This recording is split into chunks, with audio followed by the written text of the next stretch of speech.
শ্রী রাধে। জয় জয় শ্রী রাধে।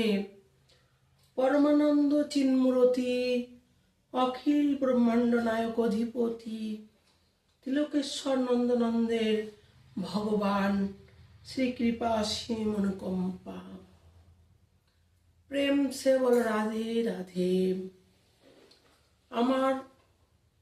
আমার মহারাজ, যত সাধু গুরু বৈষ্ণব ভক্তরা আছেন, আমি সবাইয়ের চরণে কোটি কোটি প্রণাম জানাই।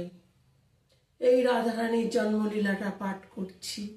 যদি আপনাদের ভালো লেগে থাকে একটা সাবস্ক্রাইব আর লাইক করে দেবেন, এটা আমি চাই একটু।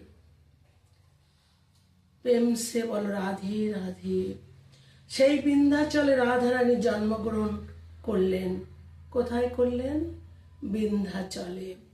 মনে যদি সৎসংকল্প থাকে তাহলে মা ভগবতী ও ভগবান দুজনকেই আসতে হবে, দুজনকে আসতে হবে। তোমার যদি অনন্য ভাব থাকে তাহলে প্রকৃতি তোমার কাছে টেনে নিয়ে আসবেই। এটা পুরো রাধারানীর জন্মলীলা পাঠ করছি, আপনারা মন দিয়ে পরপর শুনবেন। রাধারানীর গোবিন্দের প্রতি অনন্য ভাব, তাই যত কিছু ঘটুক গোবিন্দ রাধারানী ছাড়া কিছু বোঝে না। রাধারানী ছাড়া গোবিন্দ কিছু বোঝে না। অবতারের এটাও একটি কারণ, তুমি যেখানেই মন দিয়ে ডাকবে তারাই সেখানে চলে আসবে।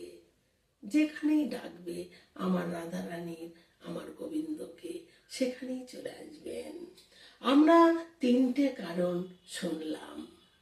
তিনটে কারণ কি কি আগে আমি বলেছি, আবারও একবার বলে দিচ্ছি।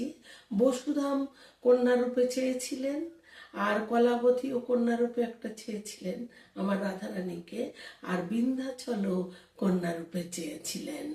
দেখুন, 4জন কন্যারূপে চেয়েছেন। এখন আর একটা দেখুন কে চেয়েছে। আরও একটি কারণ, চতুর্থ কারণ হলো সূর্যদেব। সূর্যদেবও কন্যারূপে চেয়েছেন।